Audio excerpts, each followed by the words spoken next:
भारत की जनता भी इसके लिए बधाई की पात्र है।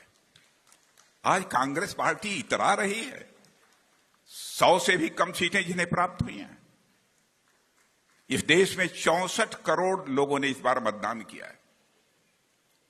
और मेरे कार्यकर्ता बहनों भाइयों, आपको जानकर खुशी होगी कि भारतीय जनता पार्टी को इसमें से 23.59% मत प्राप्त हुए हैं, जबकि कांग्रेस को केवल 13% मत प्राप्त हुए हैं। उसके बाद भी यह कांग्रेस इतरा रही है।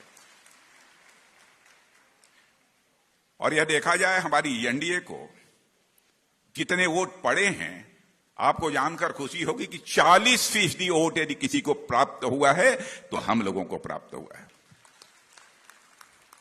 और भारत में जो लोकतंत्र की ताकत है उसकी सराहना शायद आप लोगों को जानकारी नहीं होगी। दुनिया के दूसरे देशों में हम सबको जाने का अवसर मिलता है।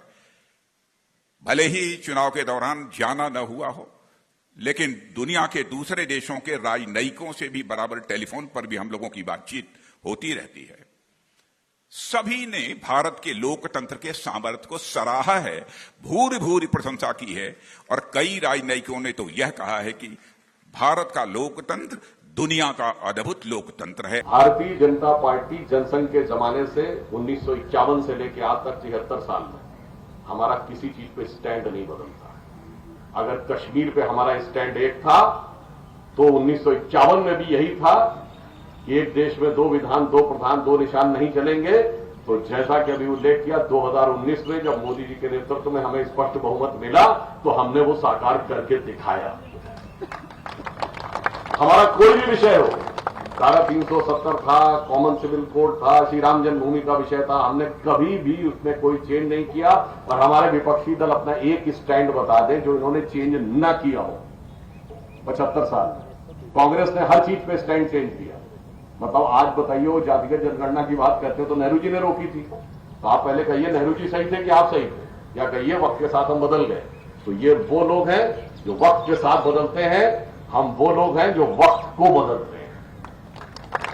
और आपने देखा कि अभी 2 दिन पूर्व प्रधानमंत्री जी ने जिस प्रकार से योग दिवस पर श्रीनगर में योग किया, सोचिए वक्त का निजाम कितना बदला है कि जो लोग कहते थे तिरंगे को कंधा देने वाला कोई नहीं मिलेगा, वहां डल लेक के किनारे तिरंगे की कतार नजर आ रही। जो ये कहते थे कि यहां पर कोई नाम लेने वाला नहीं मिलेगा, तो G20 की समिट हो गई, 20-20 देशों के झंडे वहां पर पहुंच गए।